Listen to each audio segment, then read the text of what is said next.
Hello su piu linaute the mind ho na man sing uhinam ke jong kadam jingen tuni hin Hiche Lungthim hin Namil Theipoi kiti isopi pau Augustyn Haokip ain sud thusim khat an ngai khom kit no hite tun aman ain sud bangbangyen athusim langa analut kit taw hite achi sa kum 2022 lai chu ahitai chawang lai ki chai khon phalbi ki pat khon ahitai satal dei ni khat coaching mona test ball dia ka ki got lai ta in phone call ahungen ka boizi chun kalawa pon avel chun ahung ki bol kin in koilom lom ahidem boi pet le call zong hungnom di set ji e ka ti afan ka ga vet le kaloipa satpu anahin ka pick up ma hello my friend ipitu umtam ka ti paile satpun my friend nakoma thu kho ta khat ka seino me tuni naun thai dile hotel mun khatna ikimutu diuham atin ipithum lom hiza phona zong seithe hijing loham ole chadopna dile bo cha thanan ting khat to chu na bol do khat hai katin kale to nin iloiten kimoto di atile ibola kita diham ne the ne treat di pole ho lo ahin bai test ka gabol di ka ki chai ting le hunangi ka hin het sa ding a hi katin phone ka that thai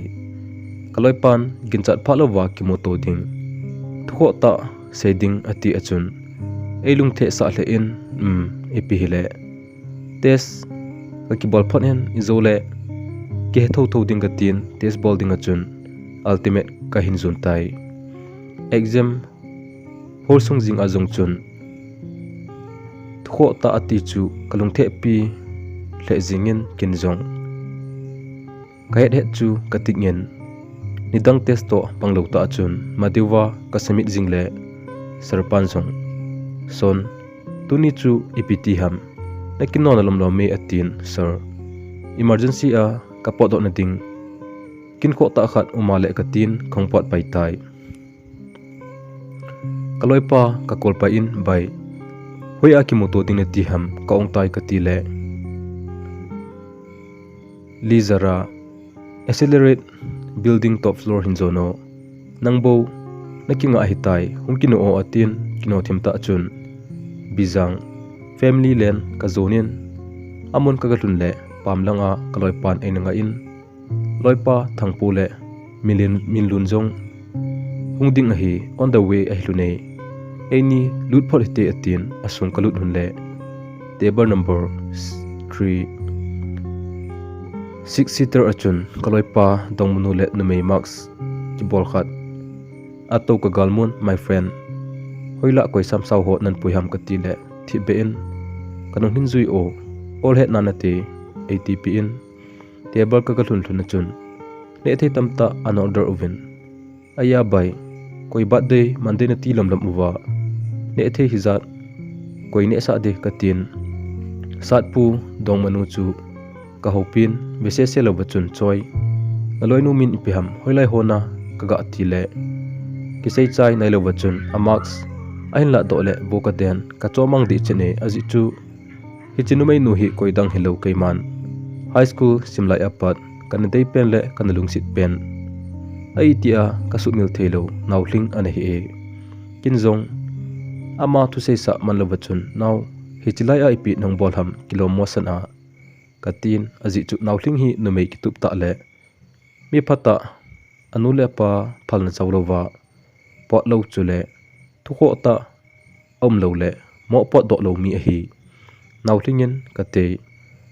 nangta zong ko ji he oson na dam dam hinam atin henge dam pe hi nangla na phat pan hinam ka ti le henge ka phanai atin kaloi te ni minule thangpu zong anglung chet thunin hiti chun ne thei ne to high school lai khan kholui cheng ka sei khomon ka ki ton to ka chu the rovin hebang se ka so we ke de chu ni dangle na me masanga uigu cha tabang hiji pa chu katot na bol to hebang se ka so in satpun my sat pun my friend hanui wal heo inzule ong atin kelang ahin vezin ichun kinjong tiro obai tuni se kumgup zowa kikimuto akatin chompha zowa chun sat pun epihile aini washroom gachi phat te atin kapot oluna washroom kalut lunle my friend nawling thu na za nai loham ahin tipa in ipithu umkita nawling ipitiong jingkalanga thu kho ta seitinatin tun sei komo katile hichi thu ji abachu kahin kodo na hi son bai katu sei dihi na za lo di hijing thei di hele chun kati tawe inzowa naki padan ka vetle naki pa na jong anilum zo lo di kapuna wal e bai nawling jineiding a hitai ahin tin bai tot phat yaute ke to thim sa hi in loi cha ka a ki barsil na khat kati le bai nidangin ki to ji jong le tuni katu se hi ata be a hi e henge nangdingin ta sandan ha nante nei ta san lo le nang ma ta in tongo atp in amazon ai emotion lajinge inzuwa ki pa sela to na sim pa chu katu za ho ji chun ta thlamat ka bang jing tai washroom apat lungthim noplo ta achun kongdo thunin thilum dan chu nawlingin jong kaloi pan acp ding chu ahet hitan tin amazon ki balam ta chun anatowe izuwa hebang se ka su wa to a ham de pen umlowa hoiwa ki bengla ka bang jing tawe kinjong nawling kom kana in kaloi pa tu se kata san lo ji chun ke ma tan ka dongin naw katu za ho hi ata ham ka tile amanjong henge son naza zuk si ata hi loite le fona hin seide katile nta san lo dizia ke ma ta in seidile kat pitinga loi pa sat pu kan ko sa na hi tuni ikimu to hi ke go na hi atin abe nga ko na chun kat special thena ki semni ahin la to in hi oson ka sen of le marriage ceremony ka na hi toite to na bon wa lungsit ta nong te du he nong lo ule ka thla si de ong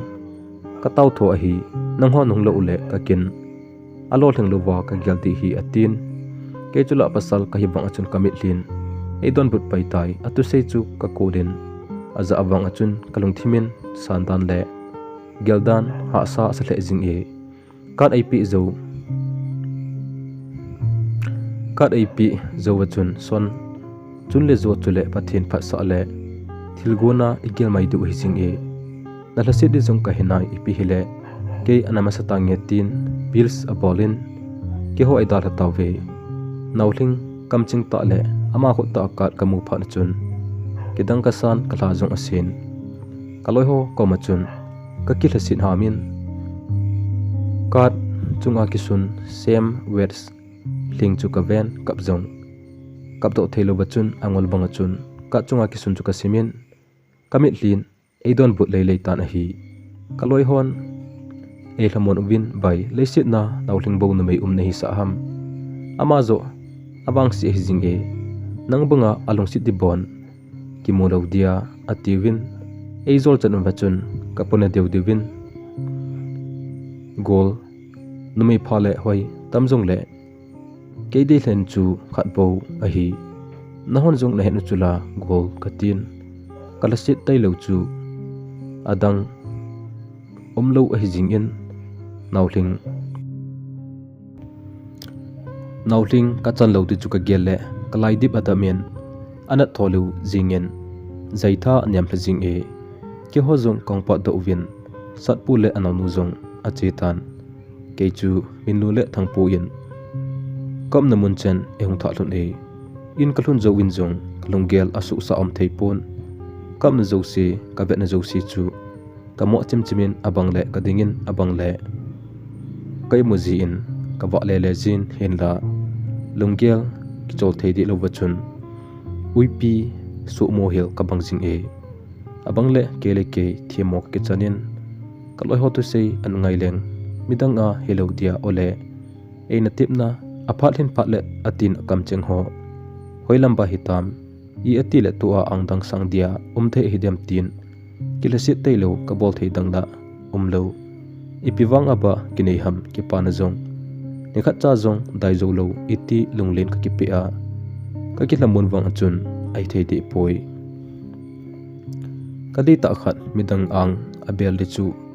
lungin apam thei him poi o Lungthli nangbo na himai e het thim le ka gen thei na zosi e het pe now ni hin khoding tia na gel kha em lungsit mela nei mu kha lo ham mei pi azinge kalung tup cheng kamu thei Theipoi kum sot ta kapo nang lungsit na mangden piding kahi tam Hiche thimpinu ya golin iti sangthim nante ti ani gelham chunu banga kumhiti chen kamon pi na hi epoi chunu kamcheng ipin ton but tang katem hitabang bep hin khu kachan ham tia ka ki gel sit lai ta in jing bo aljong ong khong tai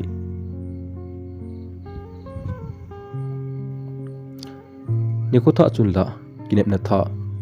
hin podi epontin ke dia poldo na le kana ding bep tia ka fana la ngai de ti afon ka on le kaloite mi school adim thajing in kanu mi school jong kamon kinjong kale kol pa in hello hema ipitu tam ka tile boysen nadam dam hinam tuzan kamang anom hi in mata in ka khang tai napat pat hinam nomna nom hinam atin henge hema josi anom nai tuzing ka chu kadam thim hi in idang le nahin kul nange katin kolkata pai thai hiti chun zan ting khuwa kal ka nga lalin sun ting zan hungloi di ka nga laljin hiti achu an ne lo le zan imlowa ni thumlang ka ngum pha na chun ka ta san jong azolo chu hitan tin kaluchang po ke ding apangen kalungjong awai hlajing pha na chun kloipa lalpu ka kolin bai emergency a komna nahu anga e hospital bai ka tile kloi panjong e thimji chun minute som ka a konglun de tai anom khen khianen nangpa hi otin call off tai kloi ho jong abon chawin ahung win hospital ka zon tawe nagam huisi dia kul naki bolle na pik momong lo ham zo sa hi ta ong numai khat mai ji a hiti anum ham pasal pp ativin ene chai de uwe kadon bonin hoya gulchu khalo hon agu ipitiba ahepo horse naute kalu poke ding akisa e ni all hosit common katin kaloi hon e tot ule e hosit no ki chainai lo bachun hospital kalhunu doctor pan ipiti na him nunga poldo na him e chot ki hon adam doi ka koi povit tin e hin tot kit na lai se nei basal nunga khat ji a hitia kyum deham namut chim lo ji le anne kisu lo ji a na thal hasam hi nalunggel jong sansa ngai poi etin lo khat e ka men rl glucose e khai pi in e dal tawe doctor pa chi do zo champha zawachun kamut la lam cha jong ka hetapon ajing ka lang nidan ni vela kong tho do le kaloi ten ngai lutna nei ta chen abon chawin ene topi na lai uwe lalpun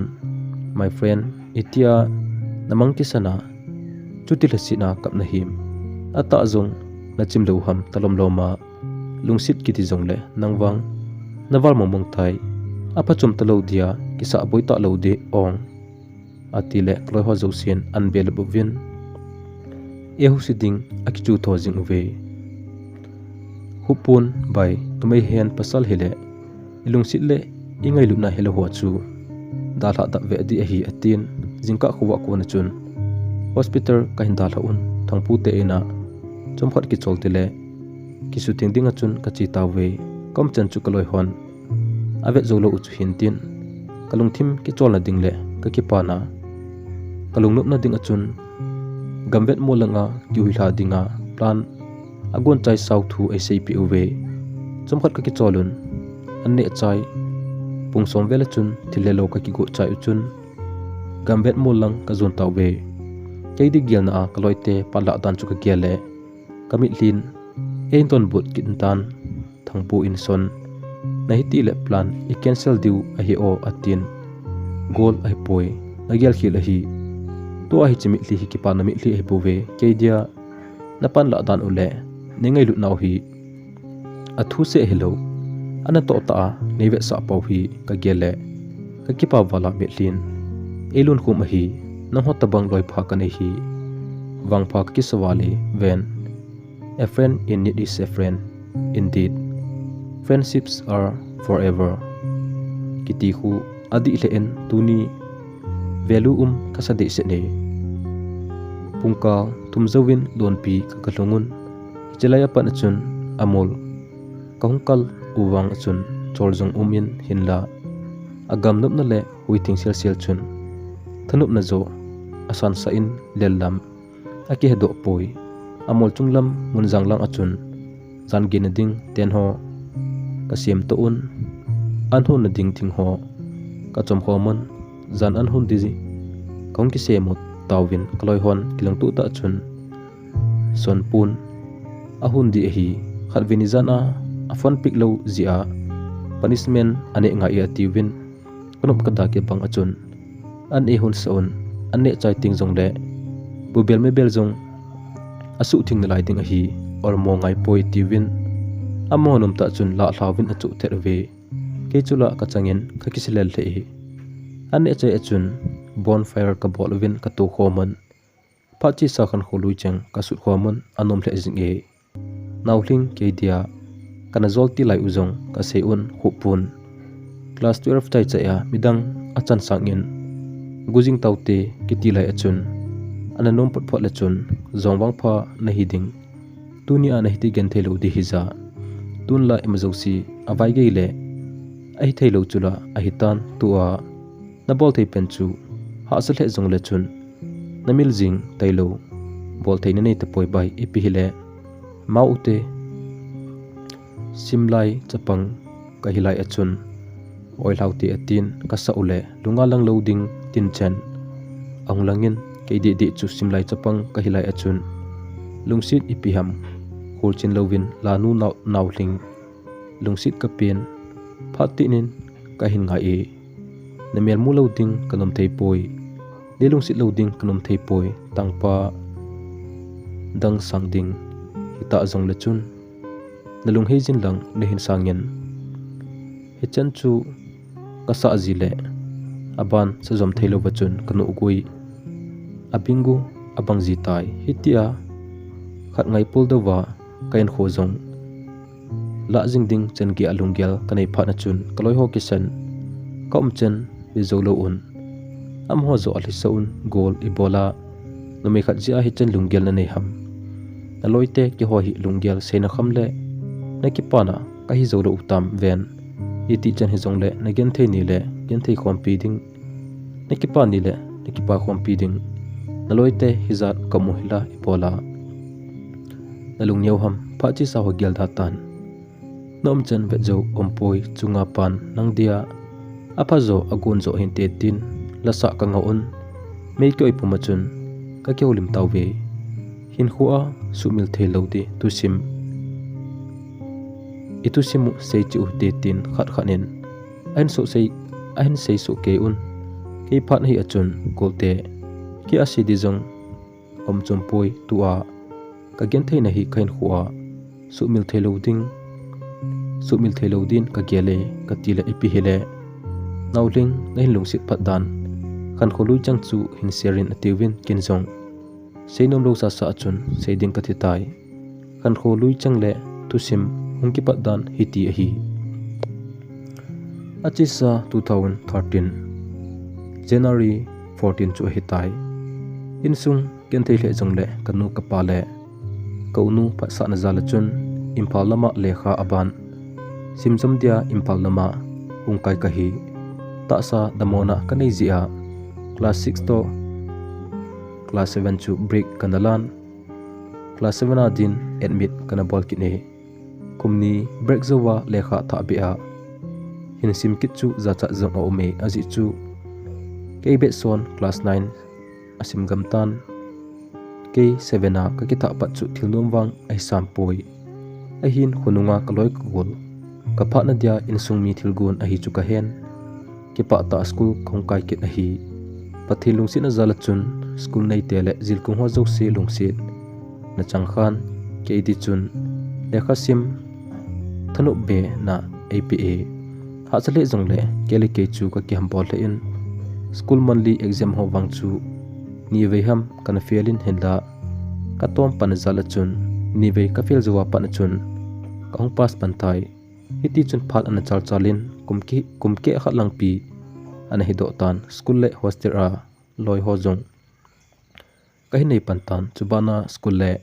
classroom environment zong kan he thim tan ki ho classmate numei khat chu ago achun akho heidan achon dan akisin sa dan kana vele jingin ama chu koidang hello classroom sunga mi zo sin numei pa pen le kitu pena a het nautling chu lungu in kan dei pantai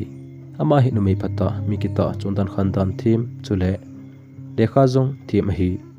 ke zong ama nu lungu a kan di apat chun lekha lam kong ki ha bol pantai nidang lai a pas mai ji pa chu nautling ka de akon chun top 10 sung rank holder hon ka hung zau pantai hinla amanu ka dei wang achun ka pupa tailo koima kan het sa kha poi gol ka gole ka pai ho ko ma jong kan sei kha poi hinla ponsi me ama ki chun chu ni khatle an ka do tho tho ti chu ka hen mi hon en het ma sang sin koima ko ma jong kan sei de poi hinla class 8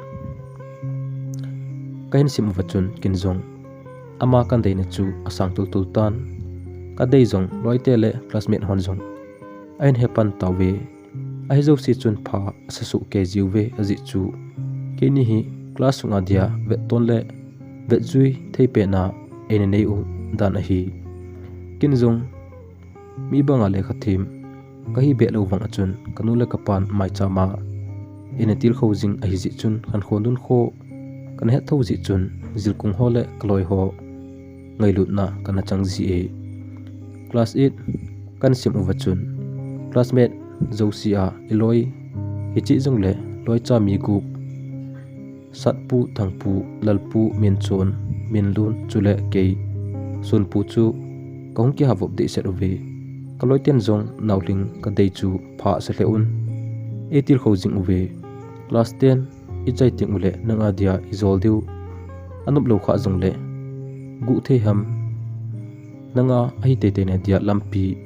igun tho tho diu a hi ati jiwe aji chu kaloi hon jong nauling koi a hi chu ke sanga anhet masano am ho de chu ania uwa pat hung ki wap to pe a hi ji wachun aphat na ema zo se ke sanga na he chil za u a hi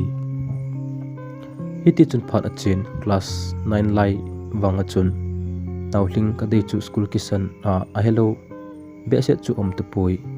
zilkung ho ge chun an he tawwe thil kitang ta khat chu ka school uwa akide akingai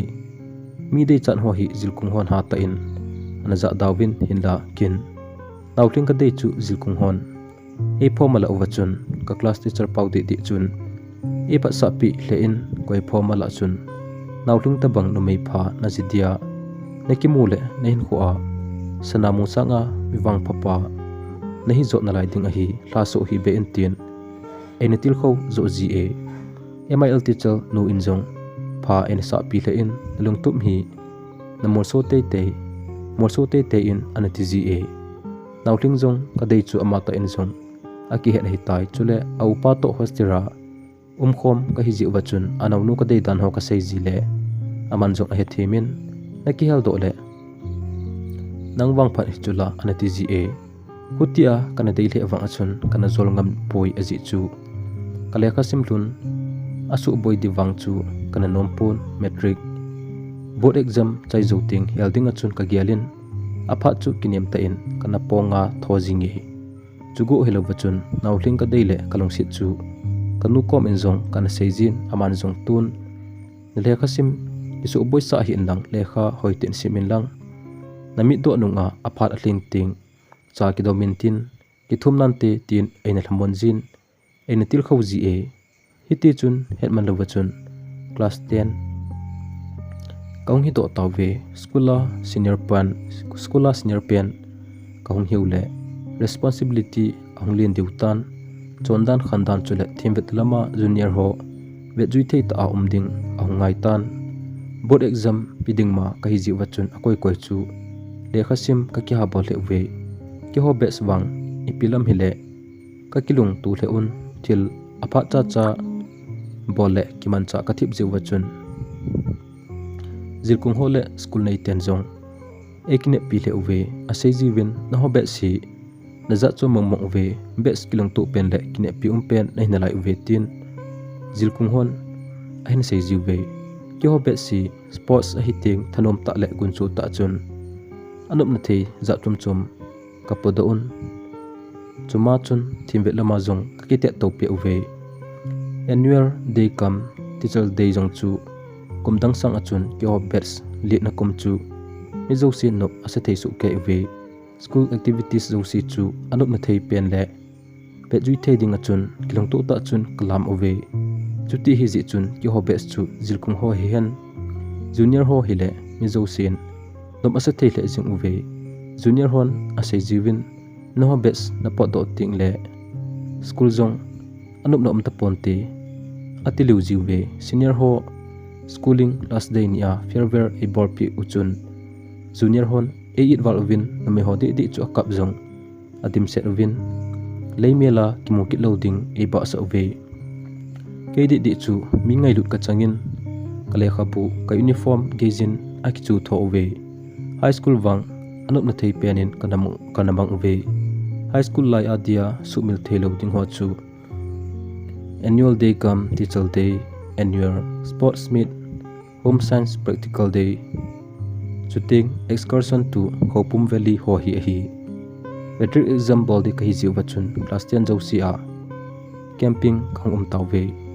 camping lai chun sone janin lekha sim ka kya bol lo ve pha josi a ki ho facebook se khom phat wachun loite ginchat pha lo jong camping lai chun auki ngai pan taw ve hinla kewang chu metric chai zowa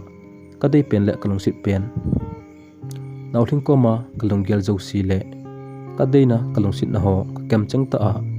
sedo ding kal bo chu kan nga le jing e loite khat ve dating achi jiwin chule lekha kilung tu ta asim khom jiu chu ka o cha na kom jong anom ji e hel le e dei na mei jong om da poi hi jong le kin wang nauthing kana dei len pen e pathin lungsi zala chun march la achun exam kain chai tawe exam last day ni achun ka kilhalel le jing uve ke jong ni la achun pa so ta kalung sunga kapu kalunggel zosi phungdo din kaloi ho to nauthung te na ka chi tawe pasal chilche bo chi di chu anop lo ji achun kaloite numei thum jong ka ko paun ka chi tawe nauthing te ina chumkhat pi ka to zo wachun ama jong ki ho tha de kisan ang do tan chu pha na chun kin jong akilem kom kalan kaloiten jong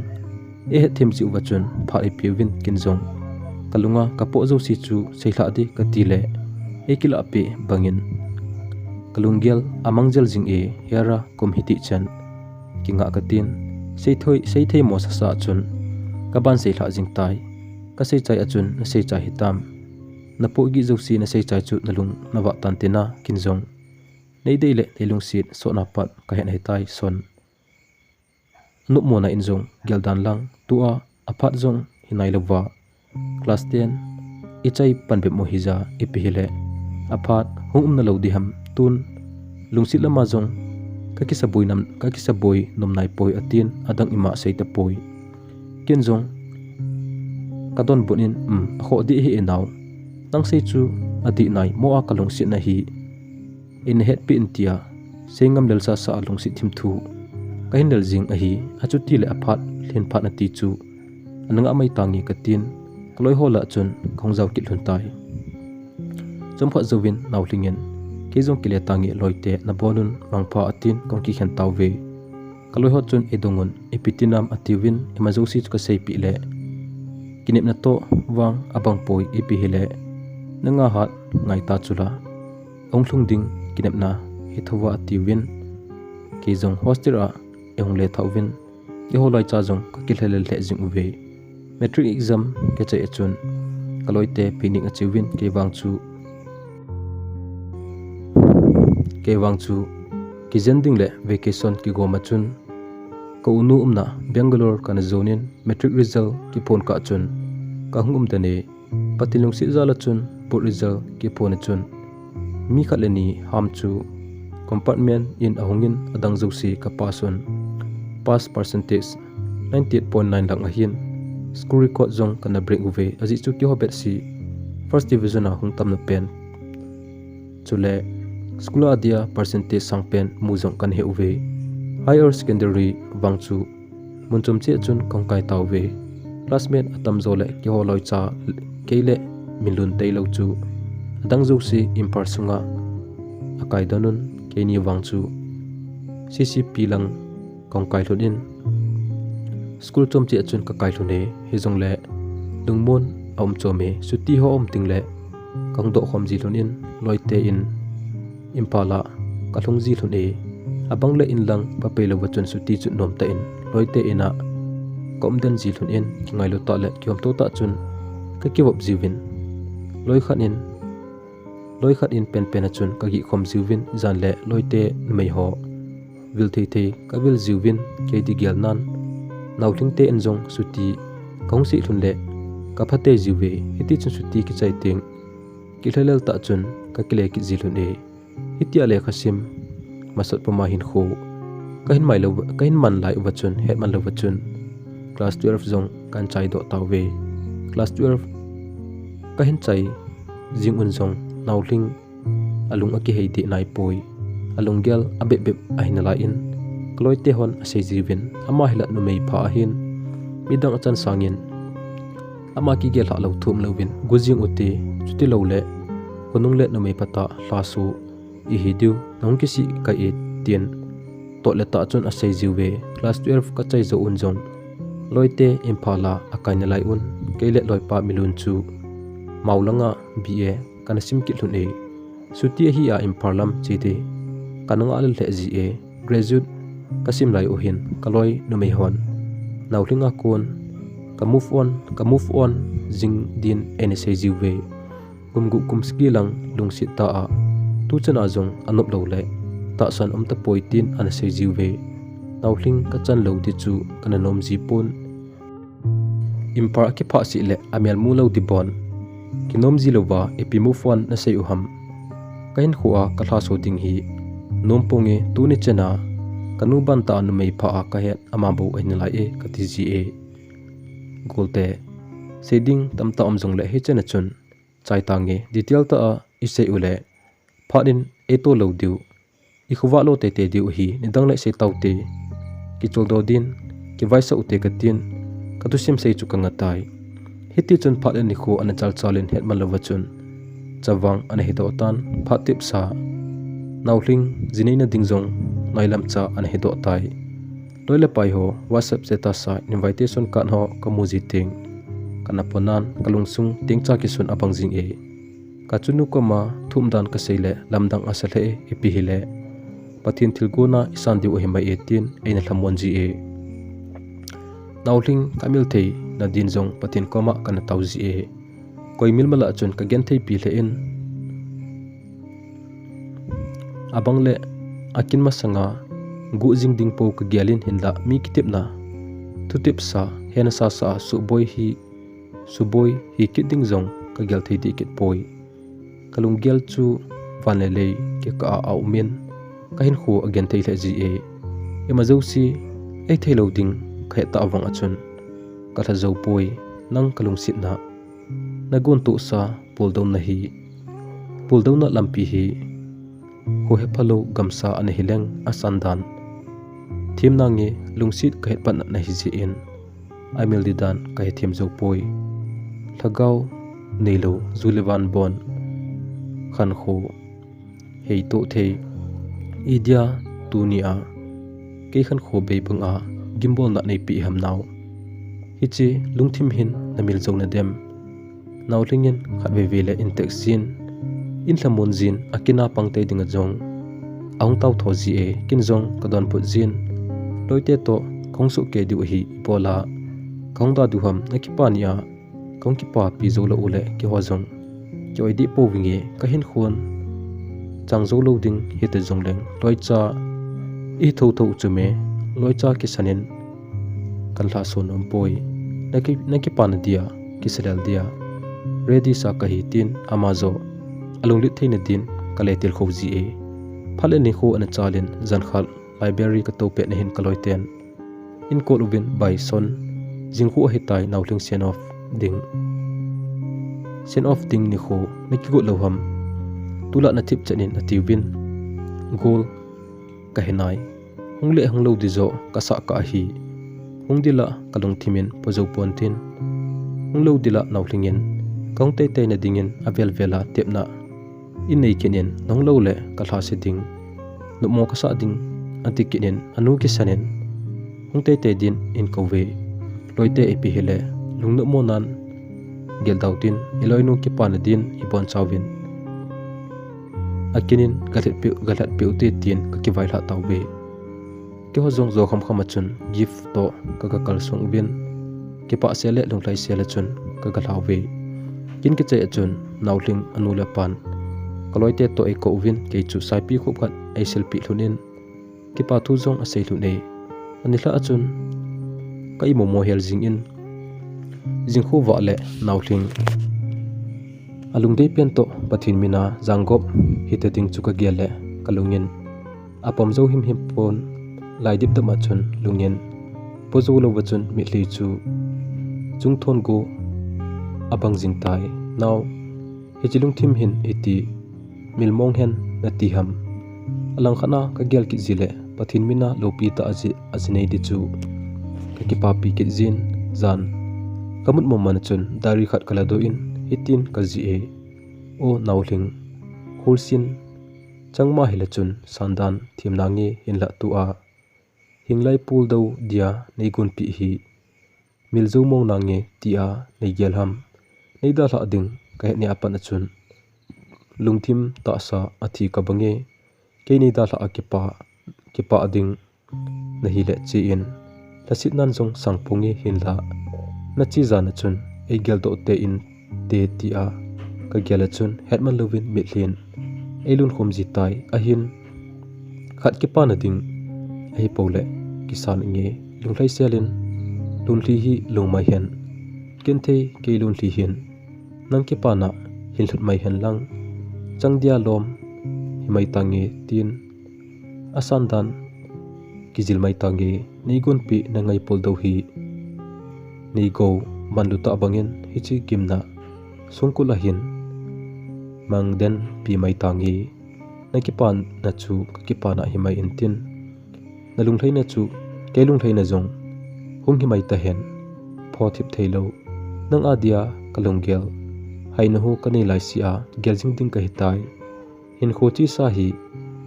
tha su thei hile tha su ding kanom nge e pola hi banga gen thei ka him ke jong kalungde ka channom e o hin kho nauling ajini na jong lagup thasigilang achitan ama miltheina dia bolthei josi ka bolwangin koimil mala kahi milthei mongmong de pon kaloi hon jong nanga lode mi apunei sa kha chu ibola nagel gelham kan lode tin koilung hempi mala nawar be se taitin aluhang jo jiwe kanun jong komchen chu emo ve tho hitan kata sale ale khasim changi a an to kha ding pha na chun kanu jong aluhang tho ji thai ke jong ka ki gel zile ka ki oi mojin henla milta ta ding ka ti ji ting ka zo ji poi lungsit wang ngolna theile thina the ai momong e nauling ibola mi a hisa nang hi ke ading dana ka gel jinga milthelowa hibanga hi ka gimpi na hi ole ngolna thei lungsit ji hedem gen theinan kain kho tum jing jong le lo le gimlo ki sangtin nangmi lading thiembangin kijil mai tang e hichitabang phan hi ahi kana ki chat pen